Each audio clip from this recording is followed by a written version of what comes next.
સભા વચ્ચે પૂછ્યું કે બોલો છોકરાઓ, તમે શું પૂછ્યું? મહારાજને શું જવાબ મળ્યો? કે મહારાજને અમે જઈને પૂછ્યું કે હે મહારાજ, અમને આ સમાધિ થાય છે એનું કારણ શું? ત્યારે મહારાજે જે કહ્યું એ અમે તમને કહીએ છીએ. એમ કરીને એમણે જે આખા પૂર્વજન્મની વાત કરી આ બંને ભાઈઓએ. અને સભામાં કહે છે કે હે મહારાજ, અમે ગયા જન્મની અંદર અમે ઊંઝામાં જ અમે બંને ખાસ મિત્રો હતા. અમારો વ્યવહાર બેયનો દુબળો હતો. દુબળો એટલે થોડી ગરીબ પરિસ્થિતિ હતી અમારી. અમે બાજુમાં એક ગામ હતું, અમે મોટા થયા, યુવાન થયા, અમારી બંનેની ગાઢ મિત્રતા હતી.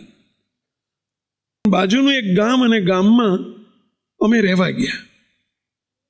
અમે બંને ભેગી એક ધંધો ચાલુ કર્યો, એક દુકાન શરૂ કરી ગામડામાં. હવે દુકાન બહુ સારી ચાલી. ગામમાં કોઈ દુકાન નથી, અમારી એકની જ દુકાન હતી. લોકો અભણ હતા, અજ્ઞાન, એટલે અભણ પ્રજા હતી.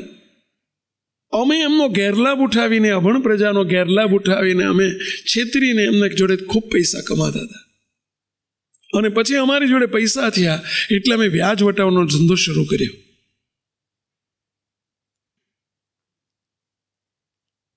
અને એમાં એક ગરીબ માણસ અમારી પાસે આવ્યો. એની દીકરીના લગ્ન હતા. રડ્યો કે પૈસા, મને પૈસા વ્યાજે આપો, ને તમે કોઈ વ્યાજ આપીશ, પણ મારી દીકરીના લગ્ન છે. ગરીબ માણસ હતો. અમે કહ્યું કે ભાઈ પૈસા આપીએ, પરંતુ વ્યાજમાં પૈસા આપીએ, પણ સામે તું અમને આપીશ શું, લખી આપ કંઈક. તો એની એક વાડી હતી, 10 વીઘાની વાડી હતી. એની વાડીમાં આંબા હતા, અને એમાં ઘણા આંબા હતા, પણ એક આંબો 12માસીયો આંબો હતો. કેવો આંબો? 12માસીયો આંબો. 12માસીયો આંબો એટલે સમજ્યા તમે બધા? 12 માસ કેરી આપે, એને 12માસીયો આંબો કહેવાય. જનરલી 12માસીયા આંબા કોક હોય.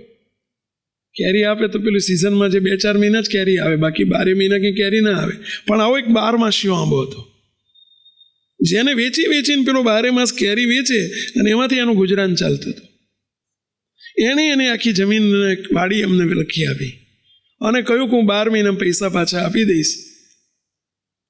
અમે પૂછ્યું કે 12 મહિનામાં પૈસા પાછા ન આવે તો? અમે લખાઈ લીધું કે 12 મહિનામાં પૈસા ન આવે તો તમારી વાડી ગઈ, એટલે કે વાડી છોડી દેવાની.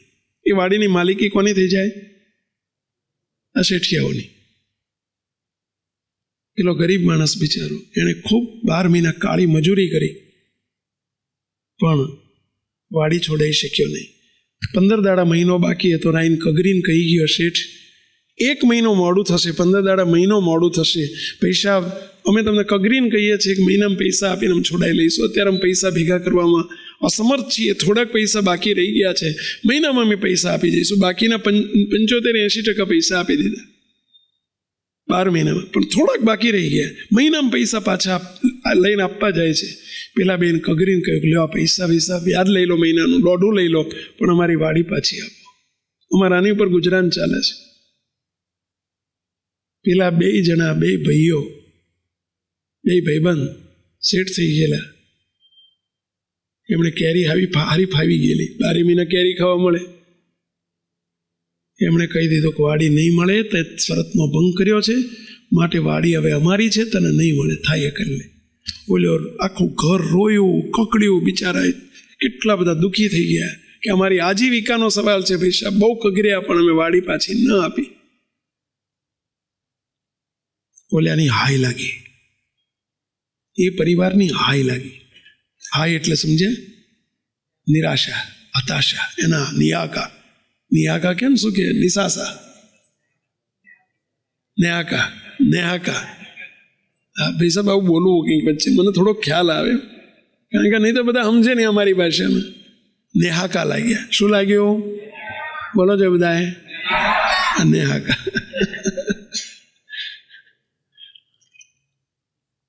એના પરિણામે ઓલા તો બિચારા ઝૂરીને આખો પરિવાર મરી ગયો, રોટલા વગરનો. પણ આ નેહાકા એવા નડ્યા. બંને પાર્ટનર, 2 ભાગીદારો વચ્ચે ભયંકર ઝઘડા થયા. એટલા બધા ઝઘડા થયા.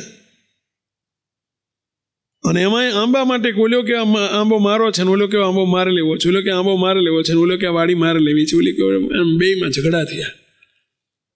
મારા મારીને કાપા કાપી થઈ ગઈ, બે ખેદાન મેદાન થઈ ગયું બેયનું. કેમ ખેદાન મેદાન થઈ ગયું? નેહાકા, આ નેહાકા નડ્યા. બંને ભૂત થયા મરીને, બંને મરીને ભૂત થયા અને આંબામાં આવીને નિવાસ કર્યો. આ બનેલી ઘટના છે. બંને આંબામાં આવીને, આંબો જે 12 આંબો હતો ને, 12 આંબામાં એમણે નિવાસ કર્યો ભૂત થઈને. વર્ષો થઈ ગયા વાતને, 10, 15, 20, 25 વર્ષ થઈ ગયા. 20, 25 વર્ષથી ભૂત થઈને ટીબાય, ભૂત યોનીને પામ્યા.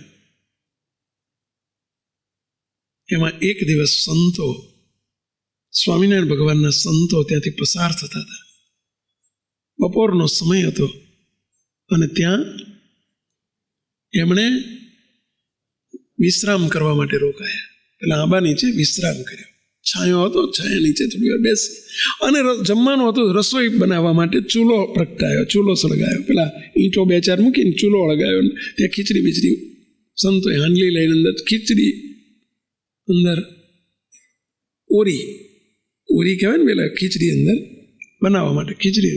અને એનો ધુમાડો થયો, લાકડાનો ધુમાડો થયો. અને ધુમાડો પેલા ભૂત, પેલા બે ઉપર આંબા ઉપર રહેતા હતા, તે ધુમાડો પેલા ભૂત ઉપર ગયો. સંતો ખીચડી ચડતી હતી ત્યાં સુધી ધૂન કરતા હતા અને કાને સ્વામિનારાયણ મંત્રની ધૂનનો અવાજ પડ્યો. એનાથી પેલા બેયની બુદ્ધિ, શાપિત બુદ્ધિ નિર્મળ થઈ સ્વામિનારાયણ મહામંત્રથી.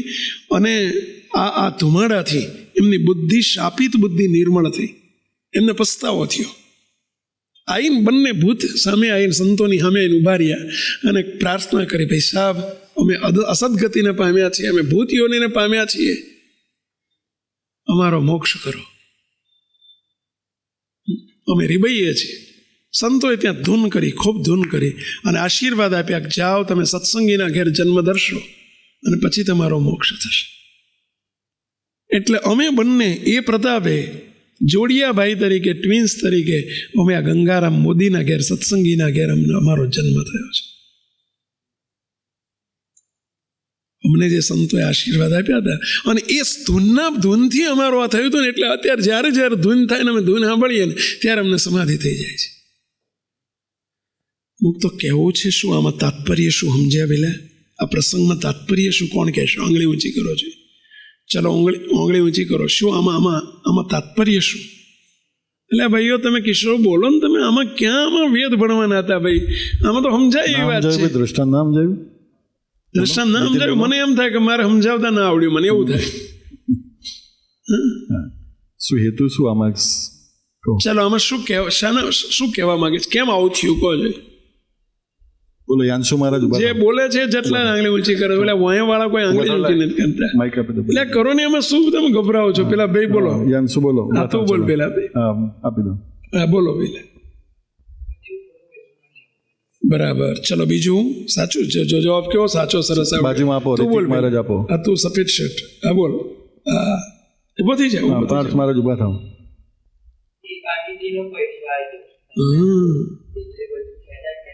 આસુરી દ્રવ્ય કહેવાય. આપણે વાત ચાલી રહી છે ને, આસુરી દ્રવ્ય ખેદાન મેદાન કરી નાખે. કેમ આસુરી? કોઈને દુખવીને, નેહકાના પૈસા હતા ને એટલે. મુક તો કોઈ દિવસ આવો ધંધો ના કરશો. ભાઈઓમાં ભાગ પાડો, ભાગીદારના ભાગ પાડો. કોઈ દિવસ કોઈને ખબર નથી અને આપણે કોઈનું પડાઈ લઈએ, પચાઈ લઈએ અને ભાગમાં આપણે અન્યાય કરીએ, કોઈને અનીતિ કરીએ. એ આસુરી દ્રવ્ય થઈ જાય. બધું આસુરી દ્રવ્ય થઈ જાય. કોઈ દાડો આપણા ઘરમાં આવી મહેરબાની કરીને, નહીતર બહુ ભોગવવું પડે. ખેદાન મેદાન કરી નાખે. બોલો. મોક્ષનો માર્ગ બગડી જાય ને કેટલાય અમે જોયા છે, ધનોત પનોત નીકળી જાય. બોલો. સમય નથી આપણી જોડે, મારી જોડે ઘણા એવા 2-3 દ્રષ્ટાંતો છે, અત્યારે નથી દેવામાં. તો આવા કેટલાયનું થયું. આપણા ઘરમાં કોઈ દિવસ આવો અનીતિનો, લાંચનો, રૂશ્વતનો, કોઈને દુભવીને, દુખવીને, કોઈને હેરાન કરીને, કોઈને છેતરીને આવો પૈસો ના લાવશો. કોઈ દિવસ ના આવશો. અને તમે રહી ના શકતા હોય એવા પૈસા વગર, તો તમને મુબારક, હેરાન થજો. પણ એવો પૈસો ધર્માદામાં, મંદિરમાં તો ના જ આપતા, ભલા થઈને ના આપશો. એ ત્યારે અમારું ખેદાન મેદાન કરી નાખે ભાઈ. હું માનું છું કે અહીંયા આસુરી દ્રવ્યવાળા. ભૂતકાળમાં માની લો કે સત્સંગ થયા પહેલા આપણને આસુરી દ્રવ્ય આપણા ઘરમાં આવી ગયું છે, તો અમુક તો એનું શું કરવું? અત્યાર સુધી ખબર નથી, ચલો અજ્ઞાન અવસ્થામાં અથવા સત્સંગ નહોતો ને આપણે લઈ લીધું એવું, તો શું કરવું? તો સંતોને મળીને એનું નિરાકરણ કરાવશે તમારી જોડે. પણ એનો અર્થ એવો નથી કે હવે આવું લેવાનું ને પછી નિરાકરણ કરી નાખવાનું, ન જ જોઈએ. બીજું,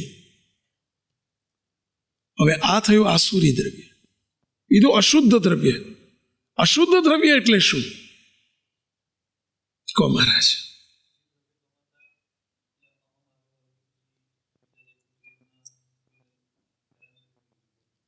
હેરાન કરીને લીધું હોય તો પેલામાં જ ગણી જાય, આસુરીમાં જ આવી જાય, અહમ આવ્યો હોય. ચલો બીજું, ચલો આસુરી દ્રવ્ય કોને કહેવાય?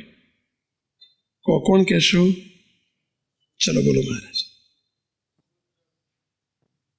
અશુદ્ધ દ્રવ્ય કોને કહેવાય? સોરી, અશુદ્ધ દ્રવ્ય કોને કહેવાય?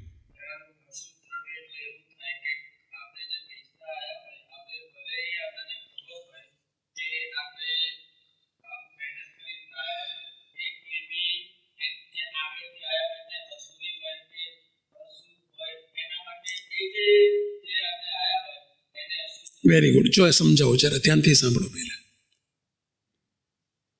ચલો આમાં બધા ધંધાવાળા ઘણા હશો, નોકરીવાળા હશો. ચલો કોઈની કરિયાણાની દુકાનવાળા છે કોઈ? ચલો કોઈ સ્ટોરવાળા છો? ચલો તમને પ્રશ્ન પૂછું, તમારી દુકાને જે ગ્રાહકને આપો છો, ગ્રાહક આવે છે, જે ગ્રાહક લઈ, એ પૈસો જ્યાંથી આવે છે કેવો છે તમને ખબર છે? તમારી કરિયાણાની દુકાને હિન્દુ આવતા હશે, મુસલમાન આવતા હશે, દરેક બધી 18 મહિને આવતી હોય. ચલો કોઈ પણ પૈસો તમારી દુકાનમાં આવ્યો, એ ક્યાંથી, એ પૈસો આસુરી છે કે કેવો છે તમને ખબર છે? અરે દરેકને, તમે બધાય તે, તમે કાપડની દુકાન છે, કાપડની છે ને પહેલા, ચલો તમારી દુકાને ગ્રાહક આવે, એ પૈસો, ગ્રાહકનો પૈસો કેવો છે તમને ખબર છે? એ જે પૈસો આવ્યો છે એ આસુરી પણ હોઈ શકે કે નહીં? પહેલા હોય જ એમ નથી કહેતો, હોઈ શકે. એ પૈસો તમારા ત્યાં આવ્યો, એ તમારા ત્યાં આવે છે ત્યારે અશુદ્ધ થઈ જાય છે. એનો આસુરી પૈસો તમારે ત્યાં આવે છે એટલે અશુદ્ધ થઈ જાય છે. તમે કહેશો પણ અમારી દુકાન નથી, અમારે તો નોકરી છે. ચલો બેસ જાઓ. ઘણા કહે કે અમારે તો નોકરી છે. નોકરી જ્યાં કરો છો, કંપની જોડે જે પૈસો આવે છે ક્યાંથી આવે છે તમને ખબર છે? તમે શેર બજારના શેર લીધા, તો એ શેરનો જે ધંધો ત્યાં ચાલે છે, ચલો એ ક્યાંથી પૈસો આવતો હશે તમને ખબર છે? એ આસુરી દ્રવ્ય નહીં હોય એની શી ખાતરી? તો જે કંઈ દ્રવ્ય તમારી પાસે આવે છે આસુરી નથી, મહેનતનું છે, છતાંય પણ એ અશુદ્ધ તો છે જ. એ તમારા ઘેર આવે ત્યારે આસુરી નથી રહેતું, એ અશુદ્ધ બની જાય છે. તો એ અશુદ્ધ દ્રવ્ય કેવી રીતે આવ્યું છે? કોઈ દુભવીને આવ્યું છે, દુખવીને આવ્યું છે, ચોરીનું આવ્યું છે, લૂંટફાટનું આવ્યું છે, તમને કંઈ જ ખબર નથી. તમારો ઈશક એવો પૈસો, આસુરી પૈસો લેવાનો નથી, પણ આસુરી પૈસો એનકેન પ્રકારે આવી ગયો છે એની તમને ખબર નથી, તો એ અશુદ્ધ છે. ખેડૂત માટે કહેવાય છે કે ખેડૂતના 100 ચાસમાં 1 ચાસ લોહીનો હોય છે. ખેડૂતો, સાચી વાત છે? તમે સાંભળેલું છે આવું? રતિભાઈ, સાચી વાત છે? 100 ચાસમાં 1 ચાસ લોહીનો. એનો અર્થ શું થયો પહેલા? કે જ્યારે તમે ખેડૂત ખેતી કરે છે અને જ્યારે પેલા ખેડ કરે છે, ખેડ કે ને પહેલા, ત્યારે ખેડમાં તમે જુઓ તો અંદર જીવત, કેટલી જીવાત મરતી હોય, કેટલી હિંસા થતી હોય. તમે ઈરાદાપૂર્વક નથી કરતા, ઈરાદો નથી જીવાત મારવાનો, પણ મરે જ. અને ખેડ કર્યા વગર વાવેતર એ ના થાય, બીજું દવા છાંટવાની થાય, એમાં હિંસા થતી હોય. મુક્તો આ બધું આ ઈરાદાપૂર્વક નથી થયું, પરંતુ ન છૂટકે થાય છે, તો એ અશુદ્ધ દ્રવ્ય છે. તો અશુદ્ધ દ્રવ્યની શુદ્ધિ, એટલે મહારાજ બોલ્યા, દ્રવ્યની શુદ્ધિને અર્થે પોતાની આવકમાંથી 10% ભાગ કાઢવો ફરજિયાત છે. પેલું મંદિરો કરાવવા, રસોઈઓ આપી, એ ધનાઢ્ય એટલે કે ધર્માદા ઉપરાંત જો તમારી તેવડ હોય તો કરો, કરવું જોઈએ. ભગવાને પૈસો આપ્યો હોય તો વિશેષ, પરંતુ આ ફરજિયાત છે. આ ફરજિયાત છે, દરેક માટે ફરજિયાત છે. સત્સંગી માત્ર આશ્રિત માત્ર માટે ધર્માદો ફરજિયાત છે. એ 10% ઉપર. હવે 10% કોના માટે ને 5% કોના માટે? વિષાંશ એટલે 5%. જેને ઘરના 2 છેડા ભેગા ના થતા હોય, 2 છેડા એટલે કે જેને ઘરનું પૂરું ના થતું હોય, ઘર ચલાવવા માટે દેવું કરીને પૈસા લાવવા પડતા હોય, તો એને પણ મહારાજે 5% કીધા છે. તો કે તો સારું વધુ નુકસાન ના જાય. નહીં, એ 5% જ તમને 95% તરફ લઈ જશે, આવવા તરફ જશે. પહેલા એ તમને સુખી કરશે, ઓછા હેરાન થતા બચાવશે. પણ જેને મહારાજે કહ્યું કે 2 છેડા ભેગા થતા હોય, એટલે કે આવક અને ખર્ચ જેટલી આવક જો હોય ઘરની, તો અમુક તો ફરજિયાત એને 10% ભગવાનનો ભાગ કાઢવો જોઈએ. નહીતર એ અશુદ્ધ દ્રવ્ય રહે છે, અને અશુદ્ધ દ્રવ્ય દુઃખી કરે છે, હેરાન કરે છે. મુક્તો ગ્રહસ્થને દુઃખ આવવાના મુખ્ય 2 જ કારણ છે, 3 કારણ છે. કોઈ ભગવાનના સંતનો ભક્તનો અપરાધ, અને બીજું આ ચોરી, અને બીજું અવેરી વર્તમાન. ચોરી અને અવેરી વર્તમાન બહુ દુઃખી કરી નાખે. કોઈ દિવસ ભલા થઈને આમાં ભગવાનની આજ્ઞામાં લોપ ન કરશો. આ વાત અમે એટલા માટે કરીએ છીએ, દ્રવ્યની શુદ્ધિ કરવાને માટે. અને મુક્તો કંઈ પણ તકલીફ, તનની, મનની, ધનની, જનની મુશ્કેલીઓ આવે છે, દુઃખ આવે છે, ત્યારે તમે બધાએ રોતા રોતા ક્યાં આવશો? સંતો જોડે, અમારી જોડે આવો છો. અમારે તમારે કંઈ લેવા દેવા નથી. અમને એવું થતું હશે ને મરો હારાઓ જાઓ, એવું થતું હશે. અમે તમારા માવતર છીએ ભાઈઓ, અમે માવતર છીએ. તમારા આલોકના મા બાપને જેટલું દુઃખ નહીં થતું, એના કરતાં 100 ગણું દુઃખ અમને થતું હોય છે. રાતે ઉઠીને તમારી પ્રાર્થનાઓ કરીએ છીએ ને, તમારે ધૂન કરતા હોઈએ છીએ ને, તમારી માળાઓ કરતા હોઈએ છીએ. મુક્તો તમે અમારા છો, એટલે કોઈ દિવસ દુઃખ ના આવે. તમારે રોતા રોતા અમારી પાસે ના આવવું પડે. કોઈ દિવસ તમારો દસકો ના બદલાય. એટલા માટે અમે 2 હાથ જોડીને વિનંતી કરીએ છીએ, મુક્તો, કે કોઈ દિવસ ધર્માદાની ચોરી ન કરશો, અને અવેરી વર્તમાનમાં લોપ ન થવા દેશો. અવેરી વર્તમાનની વાત નીકળી છે, હું સહજમાં સહેજ કહી દઉં. અવેરી વર્તમાન એટલે બ્રહ્મચર્ય, ગ્રહસ્થનું બ્રહ્મચર્ય. પરસ્ત્રીનો સંગ ન કરવો, પરસ્ત્રી સામે કુદ્રષ્ટિ ન કરવી. સ્ત્રીએ પર પુરુષનો કે પારકા પુરુષનો સંગ ન કરવો. મુક્તો આ વર્તમાન એવું છે કે જે બાંધી મુઠ્ઠી રાખવા જેવું છે, જે ગુપ્ત વસ્તુ છે, જીવનની બહુ કોન્ફિડેન્શિયલ બાબત છે. કોઈ નથી જાણતું એના પાપે કરીને આપણે પાપ કરતા હોઈએ છીએ. અને મુક્તો એટલું સહન કરવાનું આવે છે, એટલું સહન, આખા પરિવારને સહન કરવાનું આવે. ઘરમાં 4 સભ્યો છે, ને 4માંથી એકની જો અવેરી વર્તમાનમાં ભૂલ થઈ ગઈ ને, તો બોલો બધાએ સહન કરવું પડે. જેમ તમારા ઘરમાં, બાજુના ઘરમાં ચોરી થઈ હોય, બોલો બાજુના ઘરમાં ચોરી થઈ, તમને તે પોલીસ તમારો જવાબ લેવા આવે, વગર લેવા દેવા વગર આવે કે નહીં? પેલા બાજુમાં રોજતો હોય અને છાંટા ઉડે. આ તો ઘરમાં છો, ઘરમાંથી એક તમારી દીકરીની કંઈ ભૂલો થતી હોય, દીકરાની ભૂલ થતી હોય, કે ધર્મપત્નીની કે પોતાની ભૂલ થતી હોય, મુક્તો ઘરમાં એક સભ્યની પણ અવેરી વર્તમાનમાં લોપ થતો હોય, આપણે જાણીએ કોઈ જોતું નથી, કોઈને ખબર પડતી નથી. મહારાજ બધું જુએ છે, નોંધે છે. સમજી રાખજો. અને એ જે લોપ થાય છે એ બહુ સહન કરવો પડે છે. અમે જાહેરમાં કહી શકીએ છીએ, તમે જ્યારે દુઃખ લઈને આવો ત્યારે અમે જાણતા હોય તો તમને કહી શકતા નથી, કારણ કે આ તમારી ખાનગી વાત છે. અને અમારા મુખ્ય આવું શોભે નહીં કે આવું ખબર હોય કે આ તમે ભૂલ કરી છે, તો એ નથી બોલી શકાતું, કારણ કે અમે સંત છીએ. એમ ન સમજશો કે આપણે ગમે એમ કરશું તો ચાલશે. તો બહુ સહન કરવું પડે છે. આજે દુઃખ નહીં આવ્યું હોય તો આવશે, પાપનો ઘડો ભરાશે ને ત્યારે એ ખમટો. અને મહેરબાની કરીને કોઈ દિવસ ચોરી વર્તમાન, આ 2 વસ્તુમાં કોઈ દિવસ. અને એવું ના માનશો કે જુવાનીઓમાં જ ભૂલ થાય છે. આજના યુગમાં 2 છોકરાની માયો હોય તોય તે પર પુરુષના સંબંધો જોયા છે અમે. બોલો સત્સંગમાં હોય તોય, અને 2-4 છોકરાના બાપ હોય તોય રખડેલ હોય છે, અમે જોયું છે. મુક્તો ભલા થઈને મહેરબાની કરીને પાછા વળજો, અને નહીંતર આખા કુટુંબને ફના કરી નાખતા હોય છે.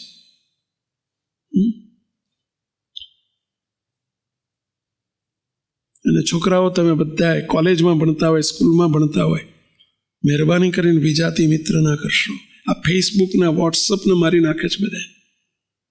સમજ્યા? આ સોશિયલ મીડિયા છે ને ખતમ કરી નાખે એવું છે.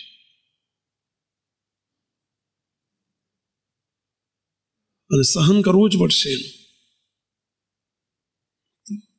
અણધાર્યા દુઃખો આવી જતા હોય. ઘણી વખત આમ ગગનમય ગાજતું ના ખબર ના હોય ને એવા દુઃખ આવીને પડતા હોય, તનના ને મનના ને ધનના ને. તમે જુઓ કાં તો કોર્ટોના કેસ ચાલતા હોય ને કાં તો આંતરિક રીતે કેટલા લોકો દુઃખી હોય છે મુક્તો. કાં તો તનના દુઃખ ને, કાં તો મનના દુઃખ ને, કાં તો ધનના દુઃખ ને, કાં તો છોકરાના દુઃખ ને, કાં તો વહુઓના દુઃખ ને. તમે જુઓ કાં તો પાડોશી હેરાન કરતા હોય ને, કાં તો અડધી ડોશી હેરાન કરતી હોય ને.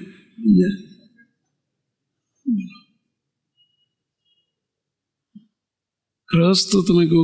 અને આ બધાનું કાં તો મુક્તો ધર્માદોય ચોખ્ખો નહીં નીકળે. ઘણાને શું છે, લોભી પ્રકૃતિ હોય છે. પૈસા ઓછા હોય ને ઓછી આવક હોય ને તો 10% કાઢતા હોય. જેવી આવક વધે ને એટલે પછી દાનત બગડે. આટલા બધા ભગવાનને આપી દેવાતા હશે, આટલા બધા ભગવાનને આપી દેવાતા હશે. એટલે આપણા બાપે કેટલા આપણને આપ્યા છે? તો એ 100 આપે તો 10 આપવાના છે ને, એટલે લાખ આપે તો 10,000 આપવાના છે ને. આપે તો શું કરવા લોભ કરો છો? એ હેરાન કરશે તમને. ફરી કહું છું, કોઈ એવો સંકલ્પ કે સંશય ન કરતા કે સ્વામી લેવા માટે કહે છે. અમે લેવાવાળા નથી. તમે દુઃખી ના થાવ એટલે કહીએ છીએ. તમારે કોઈ દિવસ અમારી આગળ રોતા રોતા ના આવવું પડે એટલે કહીએ છીએ. હિસાબ તમે કાયમ હસતું મોઢું રહે ને એટલે કહીએ છીએ તમારું. એ તો ડૉક્ટરો લઈ જશે ને કોક ઘાલી જશે ને ક્યાંક ખવાઈ જશે ને ક્યાંક હેરાન થઈ જશો ને ક્યાંક તૂટી જશે ને ફૂટી જશે ને હળગી જશે ને બળી જશે ને મૂકતો. અને કાં તો ડૉક્ટરોમાં પૈસા જશે ને કંઈક રીતે હેરાન થઈને તોય ભગવાનનું ઠાકોરજીને દેવું તો ઊભું રહે. મહેરબાની કરીને મુક્તો અમે એવા હરિભક્તો જોયા છે. ખેડૂત હોય ને, ખેડૂતો હોય, બોલો કપાસ વાયો હોય, ખેડૂતોને 40મો ભાગ કીધો છે મહારાજે. ખેડૂતોને મણે શેર એટલે કે 40 કિલો અનાજ થાય તો 40 કિલોમાં 1 કિલો ખર્ચા બાદ કર્યા વગર એને ધર્માદો કાઢવો જોઈએ. મુક્તો અમે એવા જોયા છે, કપાસનો ધર્માદો તો ચોખ્ખો કાઢે, હાંઠીઓ વેચે ને તો હાંઠીઓનો ધર્માદો કાઢે. ઓલા જુવાર કે બાજરીનો ધર્માદો તો કાઢે, એના પૂળા વેચીને ધર્માદો એનોય કાઢે. બોલો દૂધની પેલી ડેરીમાં દૂધ ભરતા હોય, દૂધનો ધર્માદો તો કાઢે. પરંતુ છાણ, ઘરનું છાણ, પેલું વાસીદું કર્યું હોય છાણ ને પેલો ઉકેડો હોય ને એ વેચે ને તો એનો ધર્માદો કાઢે. બોલો, પૈસા શીખે ધર્માદો કાઢનારા જોયા છે ને એને અમે સુખી જોયા છે એવા પૈસા સાથે. બોલો, અમારે વચ્ચે હમણાં ઓસ્ટ્રેલિયાની મારી શિબિર હતી ગઈ સાલ 1 વર્ષ પહેલા, અને સહેજા વાત નીકળી કીધું આપણે આના પૈસા શીખો, આના પૈસા સાથે, પૈસા પેની સાથે ધર્માદો કાઢતા શીખો તમે. બોલો, આજે સ્વામી ઓસ્ટ્રેલિયાના પુરુષો અને મહિલાઓ મોટા ભાગના સ્વામી 17 પેની, $512 અને 17 પેની. પેની એટલે પૈસા, આપણે પૈસા કહીએ, ત્યાં પેની કહેવાય છે. બોલો, 17 પૈસા ધર્માદો ચોખ્ખો કાઢે. એનો જે 43 પૈસાનો ધર્માદો જમા થયો હોય, 43 પૈસા એટલે કે 262 ને 43 પૈસા. મહારાજ કેટલા રાજી થાય. અરે બાળકો, મને એક બાળકે એક સભામાં પૂછ્યું કે સ્વામી અમારે ધર્માદો કાઢવાનો. મેં કીધું તું કમાય છે? કે અમારે ત્યાં દિવાળી ઉપર ને બધા હગાવાલા આવે તો કે ભાઈ સાહેબ અમને પૈસા આપતા હોય છે અને અમારે પેટી પેલી શું કહેવાય મિની બેગ કે ગલ્લો કે કંઈક રાખીએ છીએ ને તો એમાં પૈસા ભેગા થાય છે. હું તો કહું છું બાળકો, તમે અત્યારથી ટેવ પાડજો, તમે અત્યારથી ટેવ પાડજો. તમારી એ ગલ્લામાં કે મિની શું કહેવાય પીગી બેંકમાં જે કંઈ પૈસા આવે ને 10% ભગવાનનો, 100 રૂપિયા 10 રૂપિયા આપજો મહારાજ. અત્યારથી ટેવ પાડજો.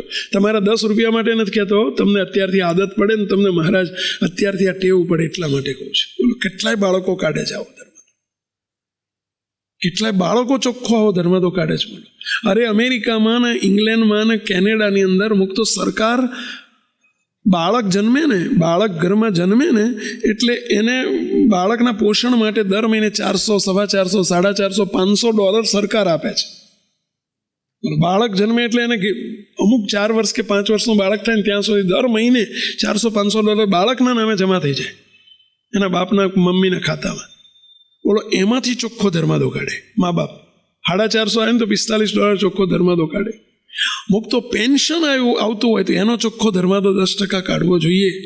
અરે તમે પીએફ કે રિટાયર્ડ થયા ને એનું પીએફ આવ્યું હોય, ગ્રેજ્યુટી આવ્યું હોય કે જે એના પૈસા હોય એનો ચોખ્ખો 10% કાઢવો જોઈએ. મુક્તો અરે ભાડાની આવક આવતી હોય તો એનો ચોખ્ખો 10% કાઢવો જોઈએ. મુક્તો તમે કંઈક જમીન લીધી ને વેચી તો એનો જે 10 નફો મળ્યો એમાં ધર્માદો ચોખ્ખો કાઢવો જોઈએ. સમજ્યા? ઘરમાં 4 જણા નોકરી કરતા હોય, 2 જણ ધંધો કરતા હોય તો ધંધામાંથી નોકરીમાંથી બધાનો ચોખ્ખો ધર્માદો કાઢવો જોઈએ. નહીતર મુક્તો એ થોડીક ચોરી માટે થઈને આપણે બધી જે આવક છે ને બધી આવકને અશુદ્ધ કરી નાખીએ છીએ. જેમ દૂધપાક હોય, પહેલાં દૂધપાક બધો શુદ્ધ જ છે, પણ એક ઝેરનું ટીપું અંદર પડે કેટલો દૂધપાક, એટલો થોડી બાજુનો એક બાજુનો દૂધપાક ઝેર થઈ જાય ને એ બાજુ વાડકી ભરીને ફેંકી દેવું જોઈએ. બાકીનો ચાલે ને, બાકીનો દૂધપાક તો પીવાય ને. મુક્તો આ બાજુ ટીપું પડ્યું ને તો આખા દૂધપાકને ફેંકી દેવો પડે, આખો દૂધપાક ઝેર થઈ ગયો કહેવાય. એમ આપણી થોડીક એક ચોરી માટે થઈને આપણી બધી આવકને આપણે અશુદ્ધ કરી નાખીએ છીએ, જે હેરાન કરે છે. મુક્તો વિનંતી કરું છું 2 હાથ જોડીને, ફરી વારંવાર કહું છું, આ વાત તમે $500 ઓછા આપશો એનાથી કંઈ મંદિરમાં ખાડો પડવાનો નથી.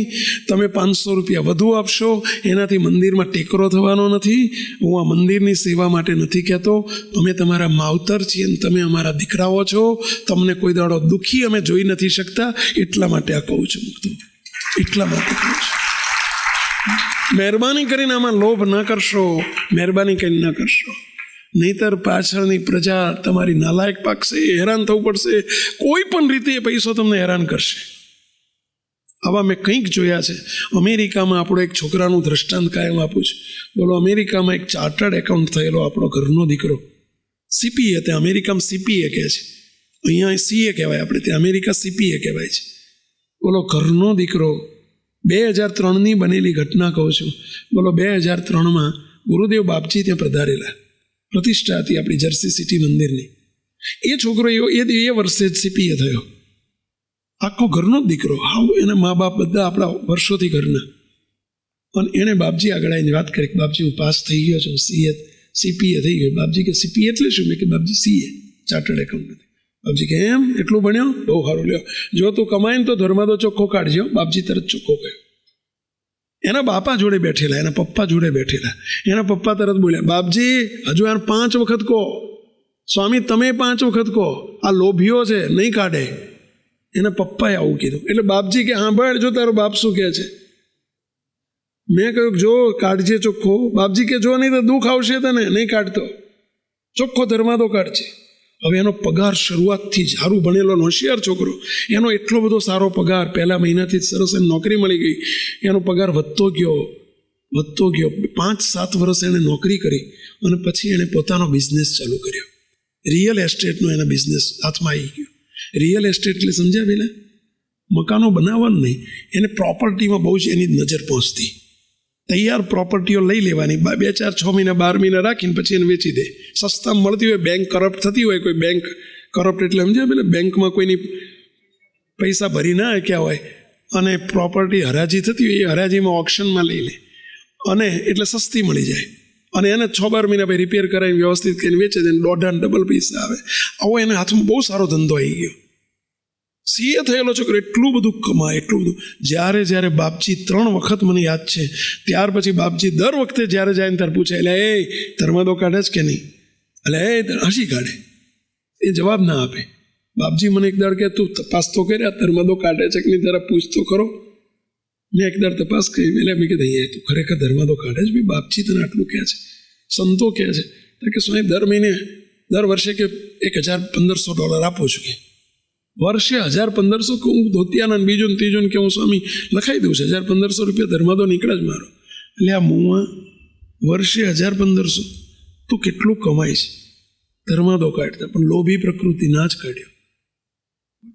2016 કે 17 અમે જ્યારે ગયા, મારી આગળ ખોળામાં માથું મૂકીને એવો રડે, એટલો રડે કે શું થયું, શું કે સ્વામી અમે બે માણસો પતિ પત્ની, અમારી વચ્ચે ડિસ્પ્યુટ થયો છે, ઝઘડો થયો છે. સ્વામી દીકરી 10 વર્ષની છે, ઘરમાં દીકરી 10 વર્ષની છે. એક નાની બાબતમાં અમે બે છૂટા પડી ગયા છીએ. અમારા પત્ની દીકરીને લઈને જતા રહ્યા છે. એ નજીકમાં જ ભાડે મકાન રાખીને રહે છે, હું મારા મકાનમાં રહું છું. સ્વામી એમણે મારી ઉપર છૂટાછેડાનો ડિવોર્સનો કેસ મૂક્યો છે અને 50% પ્રોપર્ટી માગી છે મારી, કે મારી 50% મને ભાગ મળવો જોઈએ મારી પ્રોપર્ટીમાંથી. સ્વામી બહુ દુઃખી છું, ભાઈ સભાનો રસ્તો શું? કે આપી દે ને 50%, એમાં શું આવે, આપી દેવાના. કે સ્વામી શું બોલો છો તમે, મને એટેક આવી જશે તમે આવું બોલો છો. હવે આવો લોભી અને 50%, મેં કે 50% શું આપી દેવાના, એ અધિકાર છે એમનો. તારા અર્ધાંગના કહેવાય તો અડધા તો પૈસા માગે કે ને ભાઈ. તો કે પણ સ્વામી નાની રકમ નથી થતી આપવાની, નાની રકમ નથી થતી, આમ બોલે. મેં કીધું કેટલા આપવાના થાય? તો કે સ્વામી 10 મિલિયન આપવાના થાય છે, $10 મિલિયન. આપણા 10 મિલિયન એટલે 75 કરોડ થયા. કેટલા? અહીંના 75 કરોડ રૂપિયા મારે ભાગમાં 50% લેખે આપી દેવા પડે છે. એટલે એનો અર્થ શું થયો કહો જોઈએ?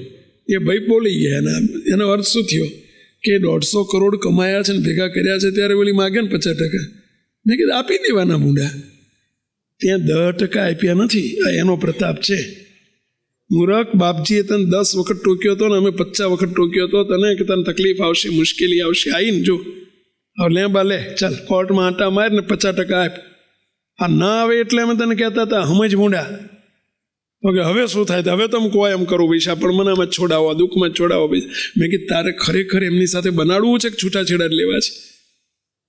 તો કે ના સ્વામી, મારી ભૂલ હતી, થોડીક એની ભૂલ હતી. અમે બે એકબીજાની, ચલો હું માફી, એ માફી ના માગે તો હું માગી લઉં, પણ અમે ક્યાં છૂટા પડીને હવે આટલી બિચારી 10 વર્ષની છોડીનું શું થાય, કે દીકરીનું શું થાય પૈસા? અને સ્વામી આ બહુ મને પસ્તાવો થાય છે કે ખોટું થઈ ગયું છે. મેં કીધું હજુ જો સાચો પસ્તાવો થતો હોય તો ચોખ્ખો કાલથી ધર્માદો શરૂ કરી દે. હજુ જે કમાય છે એનો 10% ધર્માદો કાઢ. મને કે અત્યાર સુધી નથી કાઢ્યું, એ બધું ગયું ને સ્વામી, એ માફ કરી દો. કે મા બેટો કે એ બધું માફ કરી દો.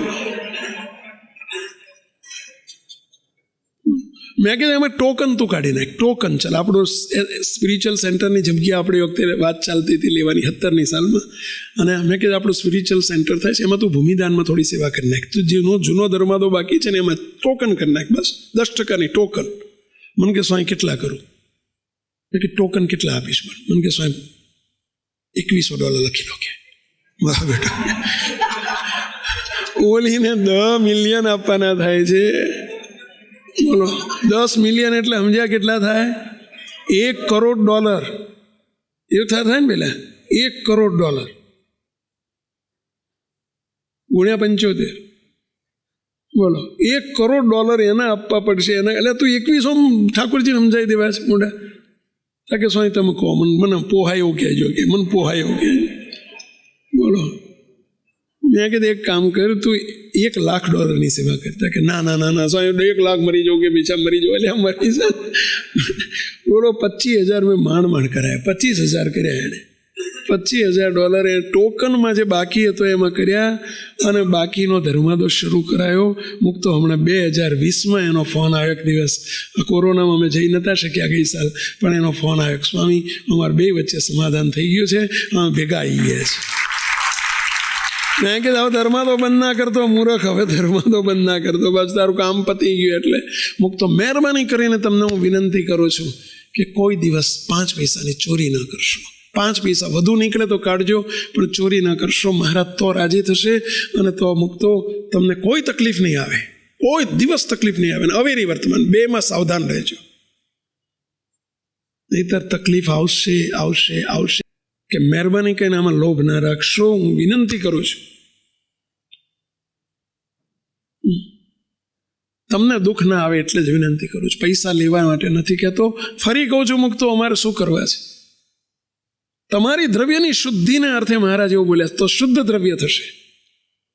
અને કોઈ પણ પ્રકારની જે આવક હોય, હા અનિતિની આવક નથી કહેતો, પરંતુ જે ટ્યુશનની આવક હોય કે ખેતીની આવક હોય, ધંધાની આવક હોય, નોકરીની આવક હોય. ઘણા શું કે ખબર છે, અમારા પંચમહાલમાં ગયેલા એક જણાને ઊભો કર્યો કે પેલા ધર્માદો કહેતા કે ચોખ્ખો સ્વામી પૂછો સ્વામીને દર મહિને કે કેટલો કહેતા કે સ્વામી 1200 રૂપિયા દર મહિને ખાતામાં મારા એ પેલો કયું કે ECSમાં જમા થઈ જ જાય સ્વામી, કોરોનામાં જો જમા થઈ જ ગયેલા છે, પૂછી લો સ્વામીને પૂછી લો, 1200 રૂપિયા દર મહિને જમા થઈ જ જાય. હું તો આમ જોતો રહી ગયો. મેં કીધું ચોખ્ખો? કે આ ચોખ્ખો સ્વામી, ચોખ્ખો ધર્માદો 10%. મેં કીધું તમારા ઘરની આવક કેટલી છે? તો કે સ્વામી અમે આમ તો 3 ભાઈ ભેગા રહીએ, 3 ભાઈઓ અને 3 ભાઈના ઘરના. મેં કીધું બધા શું કરો? કે બધા અમે 6 શિક્ષક છીએ. તો તમારો પગાર શું? તો કે સ્વામી અમારા એવરેજ 60,000 ગણીએ, કોઈનો 55 છે, કોઈનો 65 છે, કોઈનો 70 છે.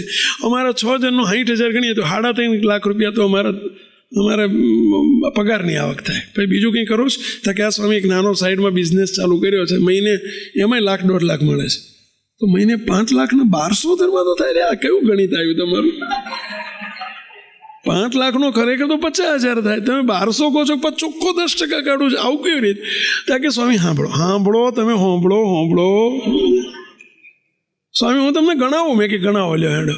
પછી શું કે સાંભળજો સ્વામી, હમણાં જો ગોધરામાં એક પ્લોટ લીધો ઇન્વેસ્ટમેન્ટ કરવા માટે, પછી એક દાહોદમાં લીધો, એક સ્વામી સંતરામપુરમાં લીધો, પછી 3 દુકાનો સ્વામી લુણાવાડામાં નવી પડતી હતી, 3 દુકાનો લીધી. આ 2 વર્ષ સ્વામી આટલી બધી મિલકત લીધી. સ્વામી અમારા 6 જણના 25 લાખના ઇન્સ્યોરન્સ છે, વીમા છે LICના, તો એનું પ્રીમિયમ ભરીએ. સ્વામી અમારી ગાડીઓ બધાની 3 ઘેર 3 ગાડી છે, 3 ગાડીના લોનો લીધી છે, એના કે હપ્તા આવે તે સ્વામી અમારે વધે છે જ કે સ્વામી 5 લાખમાંથી દર મહિને 5 લાખમાંથી ખાલી 12,000 જ વધે છે. તેના 1200 રૂપિયા ચોખ્ખો કહેવાય કે નહીં? બોલો. મને એવા ઉઠા ભણાવી દીધા. બોલો. હા બોલો, મુક તો સાચું કહેવાય કે નહીં? આ 1200 યોગ્ય કહેવાય કે નહીં? ચલો કેટલાક વખત ના કહેવાય. કેમ ના કહેવાય? એટલે બિચારાને 1200 જ વધે, 12,000 જ વધે છે ઘરમાં. મુક્તો એણે જે બધા એ રોકાણ કર્યું છે, ઇન્વેસ્ટમેન્ટ છે, મિલકત ઊભી કરી છે, બચત છે નહીં, એની બચત થઈ, સેવિંગ કર્યું એણે. LICમાં પૈસા ભરે છે, એનું સેવિંગ થાય છે. અને જે વીમા પેલો જે મિલકત ઊભી કરી રહ્યો છે એ કંઈ ખર્ચા નથી. તો કે આમાં ના લેવું? અરે તમ તાર 50,000 રૂપિયા મહારાજના ચોખ્ખા 10% કાઢીને બાકીના 4.5 લાખમાંથી તમારે જે તમતા દુકાનો લો, ઘર લો, પ્લોટ લો, તમે કરો. કોણ ના પાડે છે? કરો, પણ એમાં કાપ મૂકીને ના કરો. આ ભગવાન ઠાકોરજીને ઉઠા ભણાયા કહેવાય. બોલો. ભગવાનને નહીં આવડે પછી મહેરબાની કરીને આવું ન કરશો. બોલો.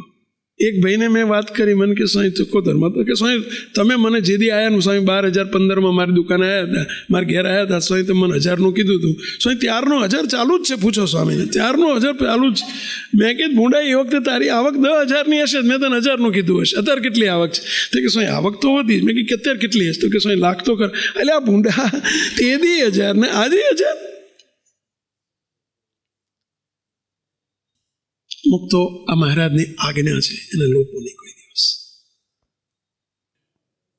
અત્યાર સુધી તમારો કંઈ પણ ભૂલ થઈ હોય, મુક્તો તમને કદાચ ઘરમાં તકલીફ છે, માથે દેવું છે, 2 છેડા ભેગા નથી થતા, તો હું તમને કહું છું તમે ટોકન કાઢજો. 5% નહીં, 2% કાઢજો.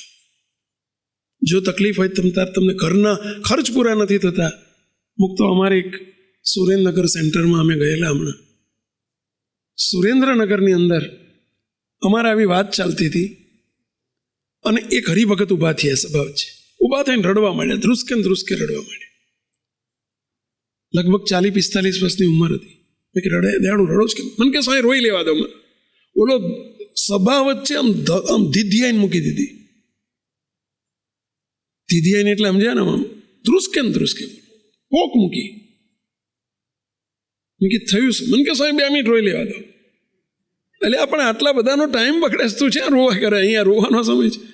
પછી એ રેડી રહ્યા. પછી શું કે સાંભળજો. એમને મેં પાણી આપ્યું. પછી શું કે છે, સ્વામી હું 20 વર્ષનો હતો ને મારા પપ્પા ધામમાં ગયા હતા. સ્વામી મારા હાથમાં ધંધો આવ્યો, પપ્પાનો ધંધો. સ્વામી એટલો સારો ચાલ્યો. સ્વામી હું નાનપણથી સત્સંગમાં છું. સ્વામી હું મારા એવા દિવસો આવ્યા કે મારા લાખો કરોડો રૂપિયા બહાર વ્યાજવા ફરવા માંડ્યા. હું વ્યાજે આપતો થયો. પૈસા ક્યાં મૂકવા તો હું વ્યાજે આપું. સ્વામી મારા કરોડો રૂપિયા વ્યાજે ફરે. સ્વામી આજે મારી સ્થિતિ એવી છે કે હું વ્યાજ ભરવા માટે વ્યાજે લાવું છું. હું વ્યાજે પૈસા લાવ્યો છું એનું વ્યાજ ભરવા માટે વ્યાજે લાવીને વ્યાજ ભરું છું. સ્વામી આખું મારું ચક્ર ઉલટું થઈ ગયું. સ્વામી ઘરમાં મારા છોકરાઓને ભણાવવા માટે પૈસા નથી, ફી નથી. સ્વામી મારે શું કરવું? સ્વામી આજે મને ખબર પડી કે મારી પરિસ્થિતિ આટલી બધી પલટો લઈ લીધો એનું કારણ શું? હું કરોડો કમાયો અને ભગવાને મને કરોડો આપ્યા. મેં કોઈ દાડો 5 પૈસા ધર્માદો નથી કાઢ્યો. આજે મને પકડાયું કે મારી સ્થિતિ કેમ આવી થઈ ગઈ. સ્વામી હવે મને પસ્તાવો થાય છે, પણ હવે મારે શું કરવાનું? તમે કહો એટલો ધર્માદો શરૂ કરો. બોલો. સેવકે સભા વચ્ચે કહ્યું, તમને પણ કહું છું, આવી કોઈ સ્થિતિ હોય, તકલીફ હોય, મેં એમને કહ્યું તે હું તમને કહું છું કે ભાઈ તમે આવતીકાલથી દર મહિને 100 રૂપિયા કાઢો. ખાલી 100 રૂપિયા ધર્માદો કાઢો. જાઓ તમે 100માંથી, મહારાજને હું પ્રાર્થના કરું છું, 100માંથી 500 મહારાજ કઢાવશે અને 500માંથી 1000 કઢાવશે અને તમારું ચક્ર જેવું હતું એવું મહારાજ ચાલુ કરી આપશે. 100થી ચાલુ કરો. બસ ટકા બકા કશું નહીં. 100 રૂપિયા. શું મુકતો 100 રૂપિયામાં મંદિર ભરી જશે? આજના જમાનામાં 100ની કિંમત શું? કેમ એને 100નું નિયમ આપ્યું? કહો જોઈએ.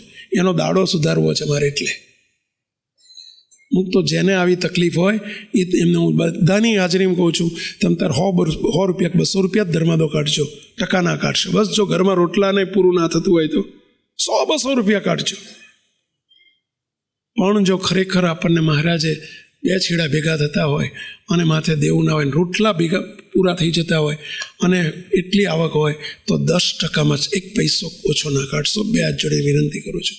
જો મુક્તો એક હમટો ફટકો પડે એના કરતાં મુક્તો વિનંતી કરું છું, જો ભગવાને તમને આવક આપી હોય અને તો લોભ વૃત્તિથી આપણે ન કાઢતા હોય, 1 પૈસો 10%માં ઓછો ન કાઢશો એટલી વિનંતી કરું છું. અને છતાંય તકલીફ જ હોય, જો દેવું જ માથે હોય અને જો ખર્ચાના પૂરા ન થતા હોય તો તમે તાર 5%, 2%, 1%, અરે ટોકન 100 રૂપિયા કાઢજો. જે તમે હવેથી નક્કી કરો કેટલા, ચલો ચોખ્ખા 10% કાઢશો. ઉભેલા આંગળી ઊંચી કરો. હું તો તમારા માટે કહીએ છીએ.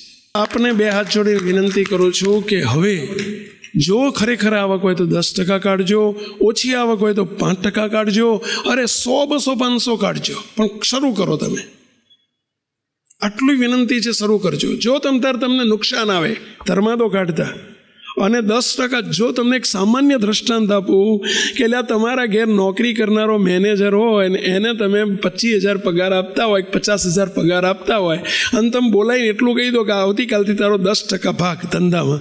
બોલો, એ વધુ ધ્યાન આપે કે ઓછું ધ્યાન આપે? એ ચિંતા વધુ ધંધાની રાખે કે ઓછી કરે? મુક્ત સ્વાભાવિક છે. એમ ભગવાનને અર્થે તમે ભગવાનનો ભાગ કરશો તો ભગવાન તમારી ચિંતા કરશે, તમારે નહીં કરવી.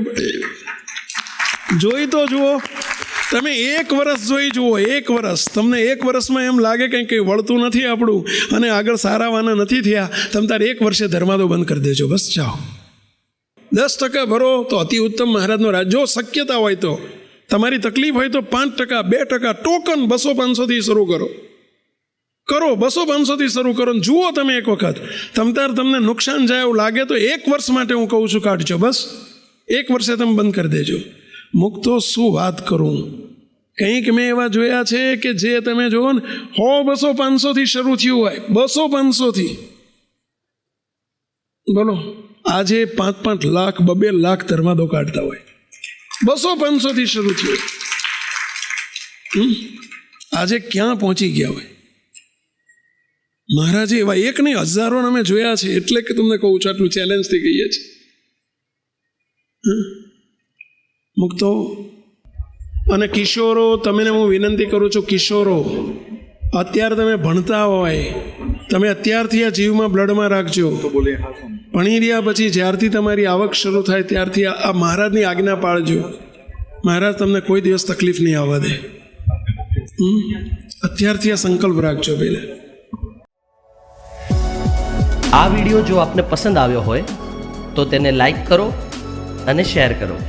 અને હા, આવા જ લેટેસ્ટ વિડીયો મેળવવા માટે SMVS કથા ચેનલને સબસ્ક્રાઈબ કરવાનું અને બેલ આઇકોન પર ક્લિક કરવાનું ન ભૂલતા હો.